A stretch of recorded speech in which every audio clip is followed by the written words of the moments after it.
Est-ce qu'un prof, à un moment, est venu te voir, on t'a demandé de faire un rendez-vous avec lui pour parler de ton cancer, pour parler de ta situation, pas uniquement la maladie, mais de ta situation Mm. d'étudiante ou Mm. scolaire? Est-ce qu'à un moment, il y a eu ce face-à-face? Oui, sauf que c'est pas les profs qui l'ont demandé, c'est ma mère qui l'a demandé. Donc, ouais, et puis ils écoutaient sans écouter. Dans leur tête, c'était.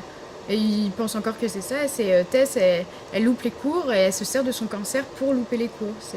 Alors que c'est non, je suis fatiguée, j'ai des chimiothérapies que je prends tous les matins, il y a des perfusions que j'ai toutes les 2 semaines, il y a une fatigue et puis il y a un an de traitement qui est derrière moi et je vais mettre à peu près 3 ans à remettre totalement de tous mes traitements et ça, ils ont du mal à le concevoir en fait. Mais ouais, puis rien n'est mis en place pour moi quand je suis fatiguée, voilà, je pars, mais les profs ils comprennent pas forcément. Le fait que je parte en plein milieu de la journée, que je rentre chez moi, ils pensent que je vais me la couler douce, dormir et tout ça. Donc oui, je vais me la couler douce, dormir et tout ça, mais c'est parce que moi j'ai une fatigue qui a été accumulée pendant un an de choses difficiles aussi, de chimiothérapie, d'aller-retour entre Paris et chez moi, il y a quand même 2 heures de route. Et le week-end, voilà, je dois me remettre en général de ma chimiothérapie que j'ai eue le vendredi et je dois faire mes devoirs en plus. Ils comprennent pas que je puisse avoir des empêchements en fait. Contrairement à une adolescente de 17 ans qui peut aller en cours tous les jours, qui a aucun problème, qui est juste fatiguée parce que c'est l'adolescence. Moi, c'est pas la même fatigue, c'est vraiment une fatigue psychologique parfois parce que je suis plus habituée, voilà, à me remettre dans le système scolaire et tout ça. Mais c'est aussi une fatigue émotionnelle, d'être avec des gens, de me sociabiliser tout le temps. Alors que pendant un an, j'étais avec ma famille.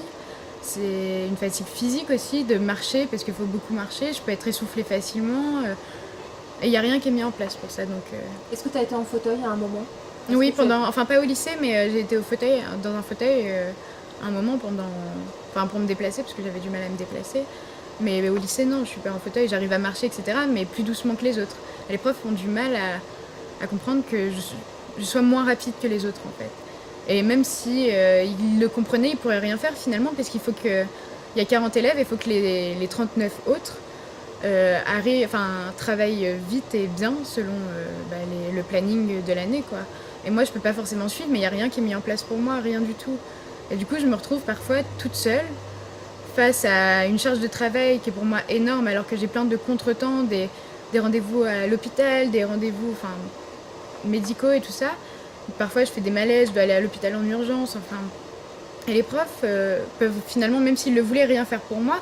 Et c'est ça que je reproche un peu à l'éducation nationale, c'est que c'est un peu la chance pour tous, mais pas pour ceux qui sont malades et ou qui ont vécu quelque chose.